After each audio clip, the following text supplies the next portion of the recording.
शंका हो रहा है नो क्षित्यादि नाम अकर्तृकत्व कार्यत्व ही है था। ये पृथ्वी आदि में अकर्तृकत्व मान लेंगे तो इसमें कार्यत्व ही नहीं रह जाएगा। ये कौन कह रहा है? न्यायिक मीमांसकों से।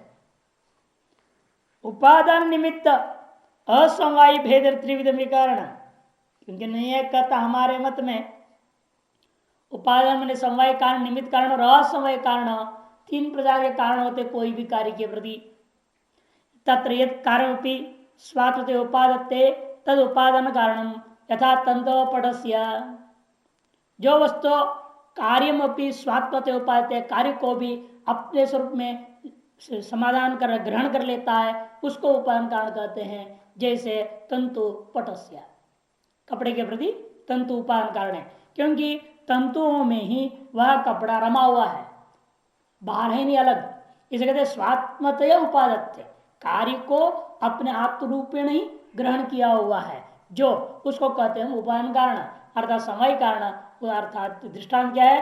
तंतु पट के प्रति उपादान प्रत्यक्ष उपादान प्रत्यासन्नम अनन्यता सिद्धम असमय कारणम। उपादान में ही रहता हुआ, उपादान में ही रहता हुआ, उपादान एवं प्रत्यासन्नम, और अन्यथा सिद्ध अनन्यथा सिद्धम, जो अन्यथा सिद्ध से भिन्न है, उसको हम कहते हैं असमय कारण। जैसे उसी पटात्मक कार्य के प्रति तंतु संयोग, तस्यैव तंतु संयोग, ये कहा रहता है तंतु संयोग उसी उपादान में प्रत्यासन्न है, अर्थात उसी उपादान कारण होता तंतुओं में ही तंतु संयोग रहता है और वह अन्यथा सिद्ध नहीं है, अतएव उसको असमय कारण मानते हैं। इसलिए कि तंतु रूप है, वह पट के प्रति कारण नहीं है। तंतु गंध है, पट के प्रति कारण नहीं है। तंतु का अन्य को अन्य गुण है, इन वो पट के प्रति साक्षात कारण नहीं होते हैं। इसलिए उनमें अति निर्माण करने के लिए कह दिया अन्यथा सिद्धत्वम। उक्त कारण द्वय अनंतरभूतम कारणम निमित्त कारणम। उक्त दो प्रकार का जो कारण है उपादान और असमवायी, इनसे भिन्न जो कारण उसमें अंतर्भूत नहीं होने वाले और उनसे भिन्न जो कारण सामग्री है उसको निमित्त कारण कर दिया जाता है। यथा तंतुवाय वेमादय, जैसे तंतुवाय वेम इत्यादि। जुलाहा और जुलाहा जिस पर कर रहा है वेम, वो सबको ले लेना है, तुरी वेम सबको आ जाते। तस्मात् क्षित्यादि नाम तद अभावे कथम करे तुम। इसे क्षित्यादियों के प्रति वही कारण कोटि जब नहीं मानोगे, फिर उनमें कार्य तो कैसे आ सकता है? उच्चते ना सुनते कार्योत्पत्तो त्रिविध कारण आकांक्षा। सबसे पहले बोल देता है मीमांसक, हमारे मत में किसी भी कार्य के प्रति तीनों कारण होना चाहिए, यह कोई नियम ही हम नहीं मानते।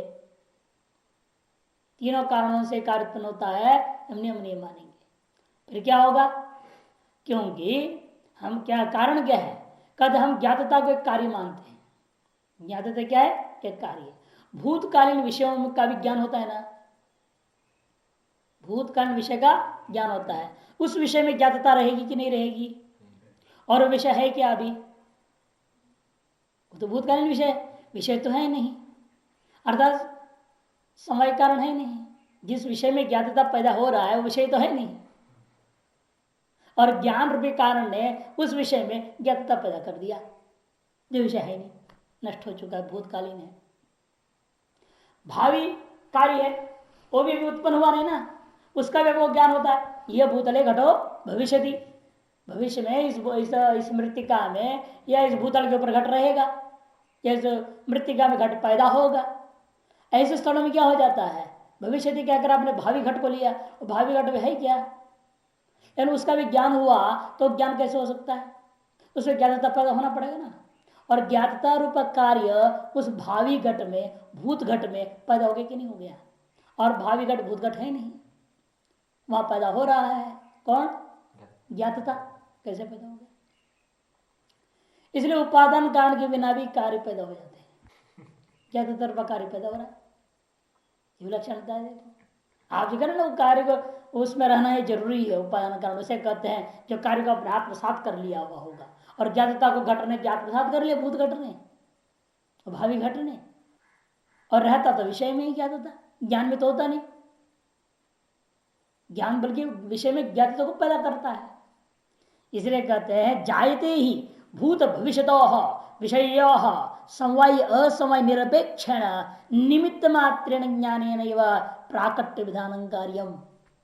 निमित्त कारण मात्र है, ज्ञान क्या है उसका निमित्त कारण है वो है, लेकिन वह समवाय कारण नहीं है। असमय कारण उपादान और असमय कारण नाम की चीजों जो और जोड़ रहे हो वो दो के बिना ही ज्ञातता रूपा जो कार्य प्राकट्य अथवा ज्ञातता नाम से जो कहा गया कार्य है वह ज्ञान रूपी निमित्त कारण के द्वारा भावी घट और भविष्य घटों में उत्पन्न हो गया।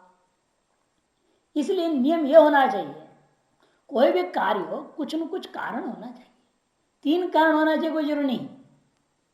कहीं उपादान कारण से काम चल जाएगा, कहीं असमय कारण से काम चलेगा, कहीं निमित्त कारण से होगा। मैंने कोई ना कोई कारण होना चाहिए, ये सिद्धांत बनेगा। लेकिन अमुक कारण होना ही चाहिए ये नियम नहीं बना सकते, या तीनों कारण होना चाहिए ये भी नहीं कह सकते। कुछ न कुछ कारण होना चाहिए, बस इतने नियम बना सकते। बात सही भी है। हाँ? बहुत सारे कार्य होते हैं जिसका कुछ न कारण तो है। अब आप ही के स्वप्न में अनेक पदार्थ उत्पन्न हुआ, कौन से समय कारण से पैदा हुआ? वह न समय कारण है न असमय कारण है, केवल निमित्त कारण है, आपका अपना संस्कार है। और संस्कार से सारी दुनिया और पैदा हो रहा है। इसलिए कहते हैं कि कोई जरूरी नहीं होता है कि तीनों कारण होना ही है। तो इसलिए आप अधिक और क्या करेगा, नहीं है व्यवस्था देने के लिए वहां आत्मा में स्वप्न का ज्ञान हुआ, स्वप्न ज्ञान का समय कारण आत्मा है। लेकिन हम कहते ज्ञान का समय कारण आत्मा है ना, किस ज्ञान का? स्वप्न विषय ज्ञानों का। उन विषयों का तो समय कारण नहीं ना, वो विषय कहां से आ गए? उनको कौन पैदा किया? वहां उपादान कारण विकल्पित है, सारा झूठा है, कोई है नहीं वहां उपादान कारण ही नहीं। इसलिए केवल संस्कार निमित्त कारण से सारा जगत तो दिखाई देता है। इस तरह से अनेकों दृष्टांत मिल जाते। इसलिए अतः कारण मात्रेण विनैव कार्योत्पत्ति अनुपत्ति कारण मात्र में कल्प्यम। कारण मात्र के बिना कार्य उत्पत्ति नहीं हो सकती है, इसीलिए कारण मात्र कल्प्य त्रिविधता या एक किसी की एक की अवश्यम भाविता नहीं कथन कर सकते आप। अतएव कर्त्रादिकंतो यथा दर्शन में अंगीक्रियते। किस कार्य के प्रति करता है, किस कार्य के प्रति करता नहीं है, कौन किस कार्य का करता होगा, कौन नहीं हो पाएगा, ये सारी चीजें जो हैं जैसा कार्य उत्पत्ति दिखाई देता है उसके अनुसार हमें स्वीकार करना। आकाश को पैदा होता हुआ या करता हुआ किसी के द्वारा किसी ने देखा ही नहीं है, इसलिए आकाश की उत्पत्ति का कर्ता नहीं मानेंगे। कैसे हो गया? हम नहीं जानते, आप नहीं जानते, न बाप जानता न दादा जानता, क्या करे उसको? कोई नहीं जानता ना। और जबरदस्ती आप अनुमान करोगे कोई ईश्वर होगा और उसने पैदा किया होगा, वो हमें लड्डू पेड़ा खिलाता होगा। अरे क्या है झंझट में पड़ रहे हो, क्यों उसका पीछे पड़े हो? कोई ऐसा कल्पना कर ले और उसका पीछे पड़े हुए। एक तो अनुमान से सिद्ध कर ले ईश्वर को, और वो ईश्वर फल भी देगा हमको, ईश्वर को खुश करना पड़ेगा। और कैसे खुश करेंगे कल्पित ईश्वर को, अनमेय ईश्वर को? एक सब झूठी कल्पना कर बैठे हुए हैं और उसका पीछे पड़े हुए हैं। वो ईश्वर प्रसन्न होगा और हमको मोक्ष देगा। अरे तुम कर्म करो या ढंग का शुद्ध अंतकरण शुद्ध कर लो, ज्ञान उत्पन्न होगा, अपने मोक्ष हो जाएगा। कहाँ लफड़ा कोई ईश्वर पीश्वर है? कुछ नहीं है। वेदांत में यही कहता है, वाकई में है ही नहीं ना। ये तो अज्ञानी के लिए व्यवस्था देने के लिए मान लिया, समष्टि है, व्यष्टि है, समष्टि में ईश्वर है, ये सब व्यवस्था दिया गया। वो भी सृष्टि दृष्टिवाद में। अदृष्टि सृष्टिवाद में तो कुछ भी, और अजातवाद में ना आप है ना सृष्टि है ना कुछ भी नहीं, वो और भी खत्म कहानी वहां पे। इसलिए कहते कि देखो कर्त्रादि की जो व्यवस्था है कार्य के आधार पर जहां जैसे दिखाई देता है वैसे मान लेना चाहिए। यथा दर्शन में वह अंगीक्रियते। तो पूर्व पक्ष न्याय कहता है कर्ता से अधिष्ठित न हो फिर कोई कार्य ही पैदा नहीं होगा। इसीलिए क्योंकि जो कारण सामग्री कैसे जुड़ेंगे आपस में?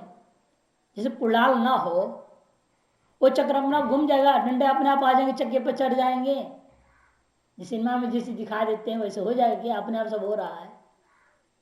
प्रहलाद की कथा आती है ना, जो सिनेमा बना रखे हैं, टीवी में देखा होगा, हो सब थाली वाली घूम रहे हैं, सारे पकड़ रहा है। वहीं जेल के अंदर सबको बंद कर दिया था ना, और जेल में ही वो चूल्हा लग गया, अपने आप सब हो रहा है, बर्तन आ रहा है, सब हो रहा है, सबकी थालियां लग गई, सबके मुंह तक पहुंच गई हवा से। वहां तो ईश्वरी शक्ति कर रहे हैं, भक्ति वाले भक्त हैं, भक्ति है इसलिए मान लेते भगवान विष्णु ने जो है आदेश दिया अपनी माया को, भाई जाओ करो, वो माया ने सब वो कर दिया। लेकिन तर्क के आधार पर, शास्त्र के आधार पर सिद्ध नहीं होगा। जब भक्ति है उसको मान लेते हैं, ईश्वरीय माया शक्ति है, ईश्वर है, उसकी माया शक्ति है, वो सब कर देती है। कर्तृ अधिष्ठित्व अभाव कथम कारणानाम कार्यानुगुणतया परस्परोपसर्पणम।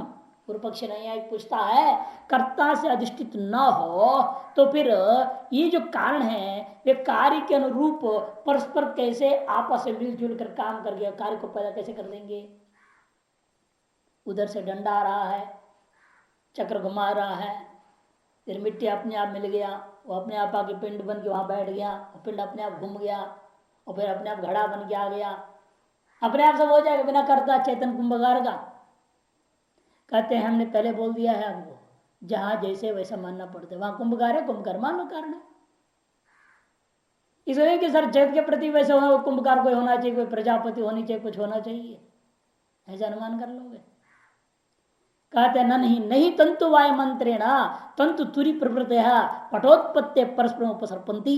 क्योंकि तंतु वाय के बिना चूल्हा जो बनाता है ना, कपड़ा बनाने वाला, उसको तंतु वाय कहते हैं।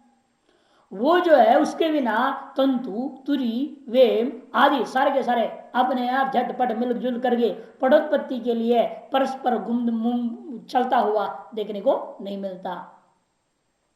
यथा भवन मदे चित्यादि करता शरीर व्यापारण विनैव कारणानाम परस्परोपसर्पणम तथा स्वन्मते विधिब्रूमः। तो सिद्धांत जवाब दे देता है, अरे न्यायिक थोड़ा होश में आओ, शंका करने से पहले। तुम्हारा ईश्वर का हाथ पर है क्या? जो अनमेय सिद्ध ईश्वर तुम्हारा है उसका तुम शरीर तो मानते नहीं, तो बिना शरीर का वो ईश्वर बिना हाथ पैर का सबको कैसे मिला देगा? ये आप दृष्टांत दे रहे हैं ना जुलाहे का। जुलाहा कैसे करता है? वो हाथ पर है ना उसका, तो खटखट खटखट खटखट करते रहता है ना बैठ करके।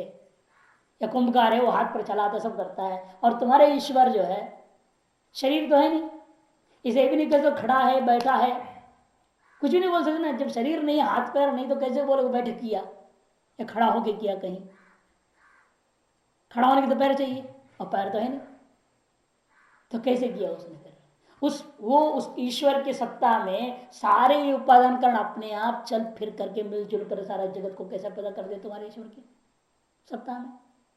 जैसे अशरीरी ईश्वर की सत्ता मात्र से ये सब अपने आप हो गए, उसी प्रकार हमारे मत में भी वो अशरीरी ईश्वर की भी जरूरत नहीं है, ये वास्तव में अपने आप हो गए। मान लो स्वभावादेव, जब ईश्वर बिना शरीर का कर सकता है, ये जगत स्वतः उत्पन्न क्यों नहीं हो सकता? जीवों के कर्म है, कर्म निमित्त कारण चाहिए ना करने के मतलब आपका। आपके तात्पर्य हुआ ईश्वर की सत्ता है, उसकी सत्ता में सब हो रहा है। सांख्य में क्या दृष्टांत देता है? चुंबक, चुंबक यहाँ बैठा है तो वहां लोहा उसके आकर्षण में घूमता है, चलता फिरता है, तो सत्ता है। उन्हें कोई ना कोई सत्ता चाहिए इनको नचाने के लिए, यह अर्थ हुआ इसका। अब वो सत्ता ईश्वरी हो ये कोई जरूरी है? वह जीवों का दृष्ट है, इसलिए सब मिलकर काम कर रहे हैं सर। जीवादृष्ट अंत में उनको भी कहना पड़ता है। ईश्वर जब नित्य है, नित्य ज्ञानवान है, नित्य प्रयत्न, नित्य इच्छा, जब नित्य सृष्टि की इच्छा होती रहे, प्रलय की इच्छा क्यों करता हो बीच में? इसका मतलब इच्छा का विषय बदल रहा, इसकी इच्छा नित्य कहाँ हुआ? जैसे हमारी इच्छा बदल जाती है, ईश्वर की इच्छा बदल रही है। कभी तो सृष्टि बना रहा है, कभी स्थिति बनाए रखा है, कभी तो नाश कर दे रहा है, प्रलय कर दे रहा है। इसलिए उसकी इच्छा का नित्य रहा, एक स्वरूप तो रहा नहीं, बदल रहा है इच्छा। तो इच्छा बदलती रहती है, फिर नित्यता कहाँ उसके अंदर? फिर तुम नित्य मान रहे हो, है कि नहीं? तो नित्य उत्पन्न होते रहना चाहिए, नित्य प्रयत्न भी है उसके पास, लगातार करते ही रहे। ये सब आपत्ति मीमांसा कब देंगे, देखिए एक के बाद एक उठा रहे हैं। जैसे आपके मत में यथा भवन मते, जवाब है यहां से, यहां तो पूर्व पक्ष था, परस्परम नहीं उपसर्पंती है ना, नच से यहां तक पूर्व पक्ष। अब सिद्धांत है यथा भवन मते, जैसे आपके मत में छित्यादि का जो करता है वह शरीर का व्यापार के बिना ही कारणों को परस्पर मिला देता है, तथा उसी प्रकार के हमारे मत में भी इति ब्रूमः, हमारे मत में भी हो जाए। क्या हमारा तो वैदिक ईश्वर है ना, हम भी ईश्वर मानते हैं, इन वेद प्रोक्त ईश्वर मानते हैं, वेद में जिस प्रकार के ईश्वर का वर्णन आया वो हम स्वीकार करते हैं, हमारे अनुमेय नहीं है। आप जैसे नित्य ज्ञान नित्य नित्य वो ये सब लफड़ा हमारे यहाँ नहीं होता। हमारे भी ईश्वर पैदा होता है हर सृष्टि में ईश्वर, क्योंकि ईश्वर तो आप सृष्टि तो इनके नित्य, अनेक सृष्टि तो है नहीं, उत्पन्न विनाशशाली तो है नहीं ये सृष्टि, प्रलय हो रहा हो स्थिति है ऐसे तो लफड़ा है नहीं, इसे अनेक ईश्वर की जरूरत है नहीं। एक ही चाहिए हिसाब किताब रखने वाला आपके कर्म होंगे। और सृष्टि बनाता नहीं है, वो केवल हिसाब किताब रखता है। और श्रुति भी कहती कुछ करता नहीं। प्रश्न में क्या आया, दास पूर्णा सोजा सखाया समान वृक्षम परिशस्व जाते अजो ही एक स्वाद विप्लम्बती अजो अन्यो अभिचाकशीति। देखते रहता है बस चुप, ये जीव क्या क्या कर रहा है देखते और कुछ नहीं करता वो। श्रुति कह रही है वो कुछ नहीं करता, वो तुम कह रहे सृष्टि बनाता है, उल्टा जा रहे हो। इसलिए कहते हैं अस्मन मते ब्रह्म, हमारे मत में भी ऐसा ही सृष्टि हो जाती है। अपिच यदि मान भी लिया जाए सिद्धे भी ईश्वर है कर्तरी, ये सारे जगत का कर्ता ईश्वर है, यहां मान भी ले तुम्हारे कहतन के आधार पर। कथम भवन मते सकल काल देशेश तुल्यतया प्रवृत्त और विद्वेशादि कारण रहित और ईश्वरेच्छा प्रयत्न कादाचित कार्योत्पत्ति विघटन हेतुतया तत्कारणानाम परस्परोपसरण हेतुत्व आ गया ना। यदि आपके मत के अनुसार मैं चलूं, आपके ईश्वर के अनुसार से विचार करके देखते हैं इस सृष्टि का कर्ता मान भी लो, तो बताओ आपके मत में जो ईश्वर की इच्छा और प्रयत्न, ईश्वर की इच्छा और प्रयत्न ये कैसा है, सकल काल देशेषु, सकल काल सकल देशों में तुल्यतया, क्यों नित्य ना, नित्य फर्क तो पड़ना, नित्य का मतलब क्या, फर्क पड़ जाए फिर नित्य तक क्या रह गया, विकार आ गया तो वो तो अनित्य हो गया। नित्य का मतलब यह है वो तीनों कालों तीनों शब्द सर्वत्र देशों में समान होना चाहिए। इतना ही नहीं, समान तुल्यतया प्रवृत्त तुल्य रूपेण प्रवृत्त हुआ है, और विद्वेशादि कारण रहित विद्वेशादि कारण भी नहीं है, तो क्यों उसको नाश करेगा फिर।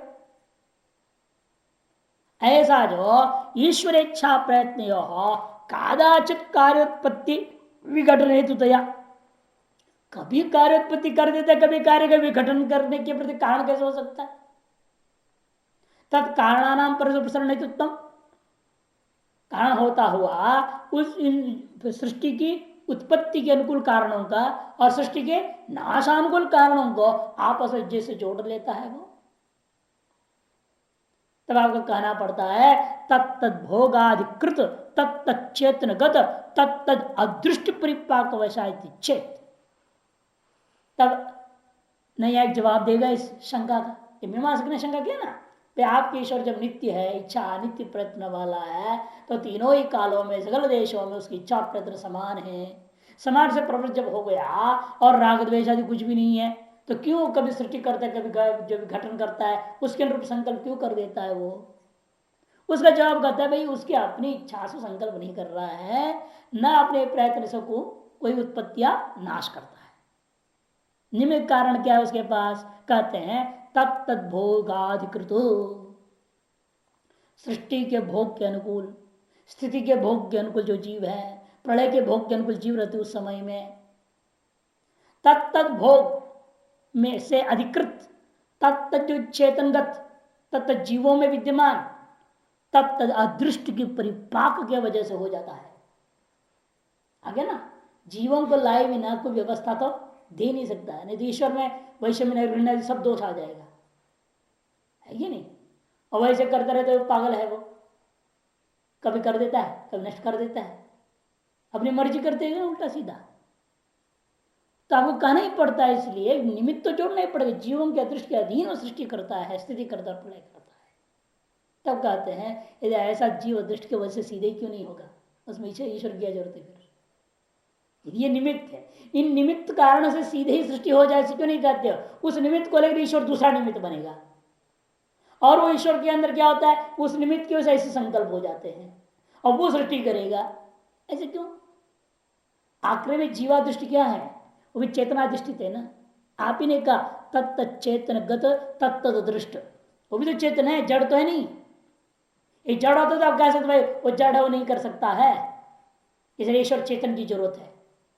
भाई वो जीव भी चेतन है। तदधिष्ठित अदृष्ट के आधार पर जब ईश्वर बना सकता है तो उस चेतना अदृष्ट के आधार निमित्त को लेकर के सीधी सृष्टि क्यों नहीं हो सकती? ये कह रहे तरी तेनैव कारणानां परस्वरूप सर्वनादि सिद्धे किम ईश्वरी परिकल्पना व्यसनेन इति सिद्ध तार्किकेश्वर निराश। इसलिए यदि ऐसा है तो वह चेतन जीव रूपी चेतना अधिष्ठित जो अदृष्ट के द्वारा ही सकल कारणों का परस्पर संबंध होकर कार्य सृष्टि रूपा कार्य की सिद्धि जो हो सकती है कि ईश्वर परिकल्पना वैसे ना, तो ईश्वर की परिकल्पना का इतनी बड़ा झंझट जो उठा रहे हो, मेहनत कर रहे हो, इसे क्या लाभ होगा? ऐसे कहते हुए इस तरह से तार्किकों के द्वारा सिद्ध किया गया जो ईश्वर का खंडन हो जाता है। वैदिक ईश्वर है, जब वैदिक ईश्वर क्या होगा? तार्किकों का ईश्वर तो अनुमेय ईश्वर था ना, अनुमान से उन्होंने कल्पना करी थी। और वेदों में कथित जो ईश्वरों कैसा है? परम कारुणिका पुनर् अस्माकम अनुगुण ही, और परम कारुणिक होने से वह हमारे अनुगुण ही है। हमारे अनुगुण का मतलब क्या? हमारे का सिद्धांत के अनुरूप है। हमारे सिद्धांत वही है, जीवों के कर्म की सृष्टि है, ईश्वर की वजह से नहीं। ईश्वर तो केवल साक्षी मात्र होकर के हिसाब किताब रखता कर्मों का, तो हमारे अनुकूल वहां सब कुछ आ गया। एवं अकर्तृकत्व साधना, इसलिए सृष्टि का कोई कर्ता नहीं है, केवल निमित्त कारणभूता जीवा दृष्टि की वजह से हो जाता है। और जीव क्या है? अनंत है या नहीं? ये कभी खत्म भी हो जाते हैं क्या? यदि जीव खत्म हो जाए तो प्रलय हो गए, है ना? जब जीव सब खत्म हो गए, सारे जीव मुक्त हो जाएंगे तो जीवा दृष्टि नहीं रहेगा, सृष्टि के प्रति निमित्त कारण नहीं रहा तो सृष्टि नहीं रहेगी, अर्थात तब प्रलय मानी जा सकती है। लेकिन कभी भी सकल जीवों की मुक्ति होती ही नहीं, हो ही नहीं सकती। ये सभी मुक्त होना ही नहीं चाहते। हाँ, कोई असल में कोई मुक्त नहीं होना चाहते, कहना चाहिए सभी नहीं, कोई मुक्त होना नहीं चाहते हैं, केवल मुंह से बोलते रहते हैं हम भी मुक्त होना चाहते हैं, हम भी मुक्त होना चाहते हैं। असलियत हृदय में जो है ना, सब के अंदर ऐसी दुनिया भर वासनाएं भरी पड़ी है कि जिसकी कोई ठिकाना ही नहीं है। वो कूड़ादान इतना भयंकर है, इंटरनेशनल कूड़ादान है वो इतनी है, आदमी को पहचान ही नहीं उस चीज का। इसीलिए कबाड़ निकलने लग जाता है ना, कभी कभी बैठे बैठे रहते, जो कई बार है ना बैठे हैं ध्यान में, वो कबाड़ निकलता है अंदर से, वो कहाँ का क्या क्या सोचने लगता है, क्या क्या दिखाने लगता है, बड़ी कल्पनाएं में लगा रहता है। तब पता चलता है कितनी वासनाएं भीतर में है। कल्पनाएं चल रही का मतलब क्या? वासनाएं चल रहे, संस्कार है। नहीं तो ध्यान होना चाहिए, जो इसकी ध्यान करना चाहते वो ध्यान क्यों नहीं होता? फिर लोग आते बोलते हमारा ध्यान नहीं होता। अरे हम कहते तेरा ध्यान कहाँ से होना है? कूड़ा साफ कर, कूड़ा साफ करो पहले। समस्या तो यही है। तो इसलिए कहते कि देखो अकर्तृकत्व साधनात्, इसलिए जगत की अकर्तृत्व सिद्धि होने से प्रपंच से आत्यंतिक विनाशोपि परिहृत भवते, इसे प्रपंच का आत्यंतिक विनाश होगा, महाप्रलय हो जाता है। 4 प्रकार के प्रलय आदि कल्पना करना व्यर्थ है, उसकी भी कोई जरूरत नहीं है, ये परिहार हो गया। लोकस्यात्यंतिको नाशो वैदिकानां न सम्मतः महतां वेद मार्गाणां स्रोतो भंग प्रसंगतः ईश्वरो ननु लोकादौ वेदानपि विधास्यति ततो न वेद मार्गाणां विच्छेदो दोषमावहेत्। लोकस्य कहते महाप्रलय मानने की जरूरत नहीं, इसलिए बोल रहे हैं। लोकस्य इस जगत का आत्यंतिक विनाश, आत्यंतिक विनाश वैदिकों को माने वेद को ही मान के चलने वालों को, माने अनुमान आदि को गौण करके चलने वालों को अपेक्षित ही नहीं है, मान्य ही नहीं है, न सम्मता। क्यों? महताम वेद मार्गाणाम, क्योंकि इस जगत का अत्यंत विनाश वैदिक आचार्य को क्यों नहीं समझते हैं? उसका कारण बताया, अन्यथा ये जो महती महान जो वेद मार्ग है, महताम वेद मार्गाणाम स्रोतो भंग प्रसंगता वेद मार्ग का ही विनाश हो जाएगा। वेद की जो निरंतर चल रहा है सनातनत्व है, वो सनातनत्व भंग हो गया। कहते सनातनत्व से भंग नहीं होगा, कहेगा वेदांती और नहीं आएगा वगैरह। भाई हमारा ईश्वर धाता पूर्व कल्पयत, जैसे पूर्व सृष्टि में था, इस सृष्टि में जो आया हुआ जो धाता है वो कल्पना कर लेगा। तो वेद वही आ गया ना, निरंतरता बन गई। तब पूछते हैं प्रलय काल में धाता कहाँ था जब आ गया है, टपक गया। यदि महाप्रलय ही हो गया, कुछ भी नहीं था, फिर धाता कहाँ बैठा हुआ था जो अगले प्रलय सृष्टि को शुरू कर रहा है और वहां जाके वेदों को तुमको पढ़ाने वाला बनेगा? ये कहाँ था? यदि ये था तो फिर महाप्रलय हुआ नहीं, सर्वसनाश कहाँ हुआ? यदि महाप्रलय हुआ है तो धाता भी नहीं होना चाहिए कोई। फिर अगले सृष्टि के अनुकूल कोई धाता रहेगा और वो धाता वेदों को दे देगा, ये भी व्यवस्था आपका उचित नहीं बनता है। अतएव महाप्रलय नहीं मान सकता, खंड प्रलय वाले मानते रहो, कोई दिक्कत नहीं, वो तो व्यवस्था बन जाएगी। फिर खंड प्रलय है मैंने केवल पृथ्वी नष्ट हो गई, बाकी सब लोग है, वहां वो धाता बने बैठा रहेगा, फिर वो इसको संचालन कर डालेगा, ये तो माना जा सकता है। इन महाप्रलय मान लोगे फिर संपूर्ण खत्म हो गया, जब अगले सृष्टि के लिए वो ईश्वर कहाँ रह गया, वो धाता कहाँ रहेगा? कि महाप्रलय में जो आपका कल्पित ईश्वर वो भी मर जाएगा, आपका कल्पित धाता ब्रह्म वो भी मर जाएगा, सब खत्म हो जाएंगे ना। तो महाप्रलय करती है, आपने बताया 14 लोगों को सब कुछ खत्म, फिर नारायण कहाँ रहेगा? समस्या तो हो जाएगी। तो उसके नाभि कमल से ब्रह्मा कहाँ से प्रकट हो जाएंगे? ये तुम्हारी व्यवस्था, इसलिए महाप्रलय का बिल्कुल अनुचित है। स्रोत भंग प्रसंगता है। फिर क्या मानना है? तब कहते हैं महाप्रलय मान लेने पर भी आपको एक व्यवस्था फिर माननी पड़ेगी।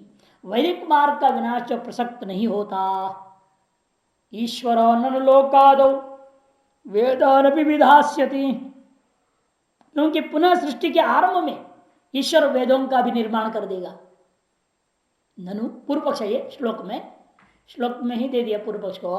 ननु ईश्वर जो है ना वो सदा रहता है, महाप्रलय काल में भी ईश्वर बना रहेगा, कि उसका कोई शरीर तो है नहीं, ईश्वर मरने का प्रश्न नहीं उसका, बाकी सब शरीर वाले सब मर जाएंगे।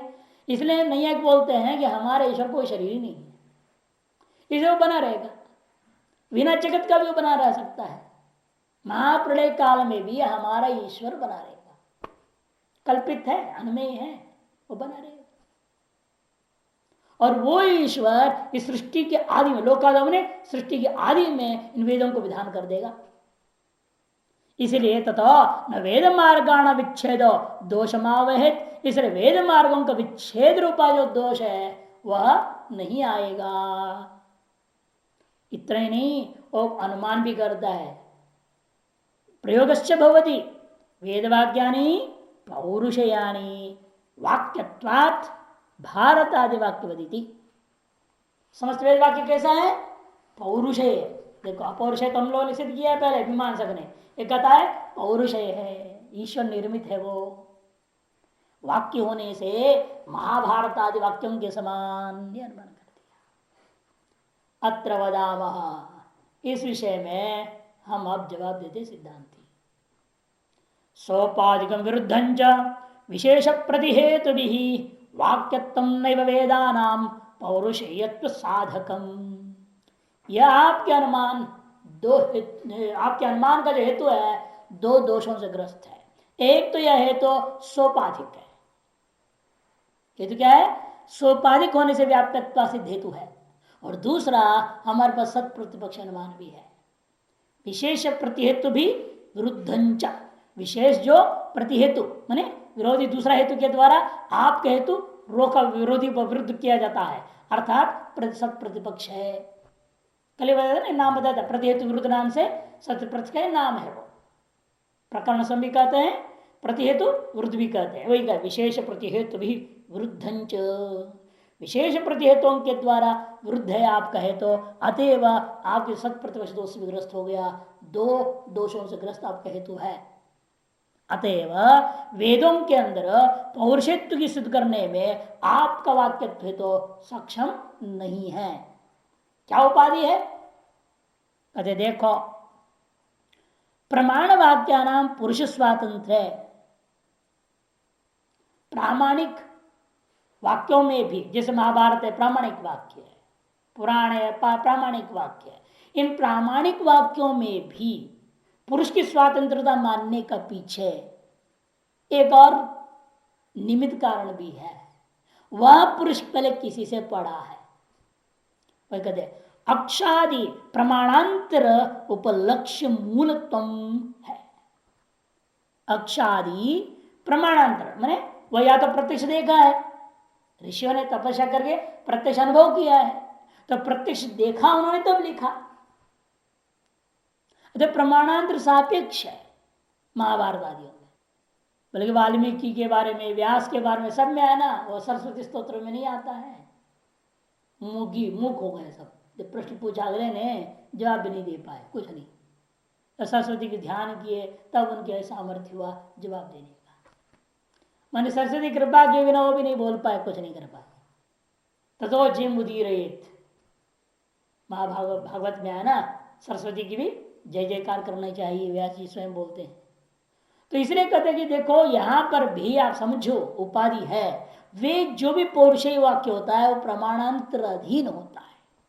प्रामाणिक पौरुषेय वाक्य भी प्रमाणांतर अधीन है। प्रमाणांतर सापेक्ष मूलत्व उपाधि से वही हेतु उपाधि बन जाएगा। यहाँ पर यदि वेद को भी पौरुषेय मानोगे वही प्रमाणांतर अधीन हो जाएगा, फिर वेद में प्रामाणिकता संशित हो जाता है, निश्चित नहीं रहेगा। इसलिए में नीचे लिखा है, महाभारत आदि लौकिक वाक्यावली का प्रणयन करने से पहले महर्षि वेद व्यास ने उसकी प्रतिपाद्य विषय वस्तु को अपनी आंखों से भली प्रकार देखा था।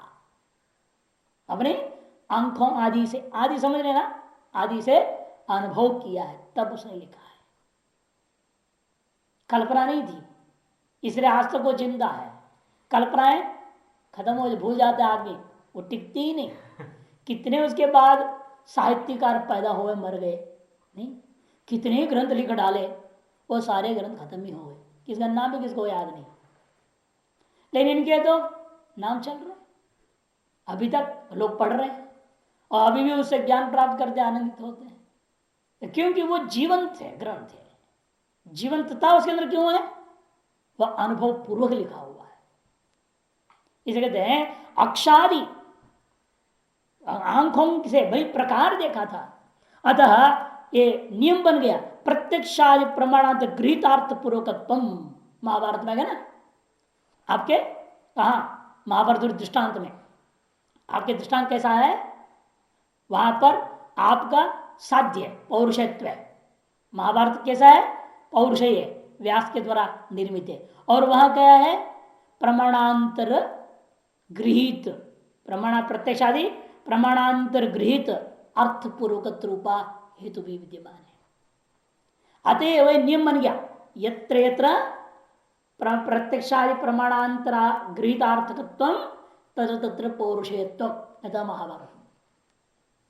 इसलिए वाक्यत्व नहीं, यत्र यत्र वाक्यत्व तत्र पौरुषेयत्व नहीं बना, क्योंकि यत्र यत्र प्रत्यक्षादि प्रमाणांतर गृहीतार्थकत्व तत्र तत्र पौरुषेयत्व ये बनता है दृष्टांत में। और वेद में चीज नहीं है, इसमें पौरुषत्व नहीं है ना। साध्य की व्यापकता दृष्टांत में, साधन की अव्यापकता पक्ष में। साधन क्या है? वाक्यत्व, वो कहाँ है? वेद में। लेकिन वहां पर एक चीज है क्या? प्रत्यक्षादि प्रमाणांतर गृहीतार्थकत्व नहीं है। साधन क्या व्यापक हुआ कि नहीं हुआ? वेद में, पक्ष में। इसीलिए ये उपाधि हो गया प्रमाणांत प्रत्यक्षादि प्रमाणांतर गृहीतार्थकत्व, ये उपाधि हो गई। क्योंकि महाभारत लौकिक वाक्यों में वह पौरुषत्वात्मक साध्य का व्यापक है और वेद रूप पक्ष में साधन का अव्यापक है। स्पष्ट हो गए ना। अतः वेदार्थ का साक्षात्कार करने वाले पुरुष और आपका कैसा हेतु है? वह सत्य प्रतिपक्ष भी बोला था ना। क्या सत्य प्रतिपक्ष होगा?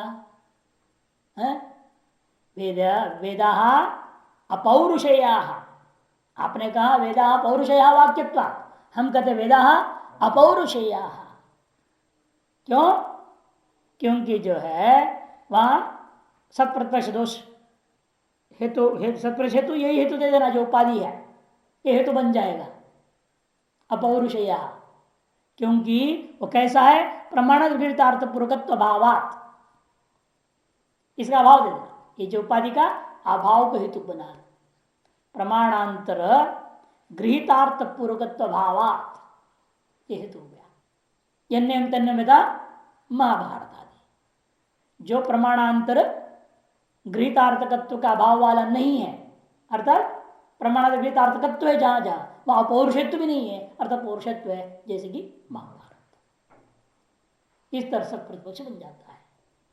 तब पूर्व पक्षी कहेगा न चैवं सती अष्टकादि कर्तव्यत्व प्रतिपादका नाम मनवादि वाक्यानाम अपि अपौरुषेयत्व आपत्ति है।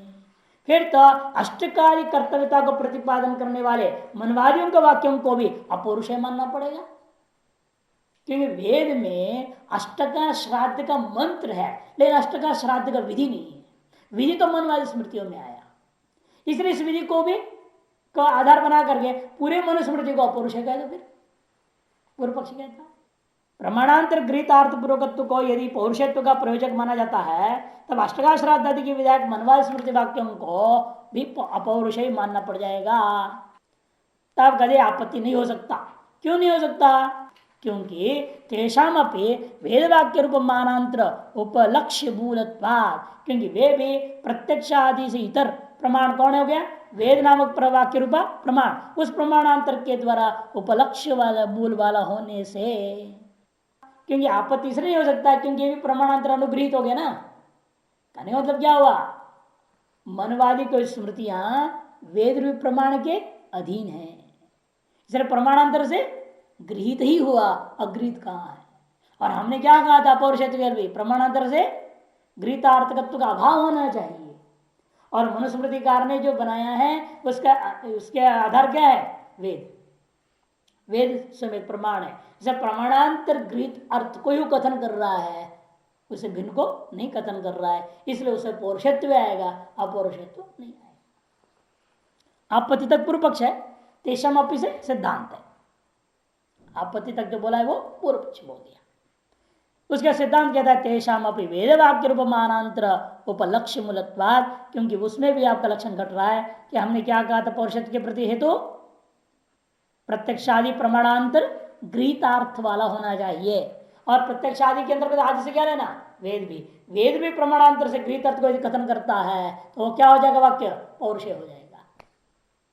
इसलिए मनवादी स्मृति वाक्यों में अपौरुषत्व का आपत्ति नहीं दे सकते, भले वहां पर ऐसी भी विधियां हैं जो विधियां वेद में भी नहीं है, लेकिन उन्होंने जो विधि आज के उपलब्ध वेद में नहीं है, लेकिन वेद में था।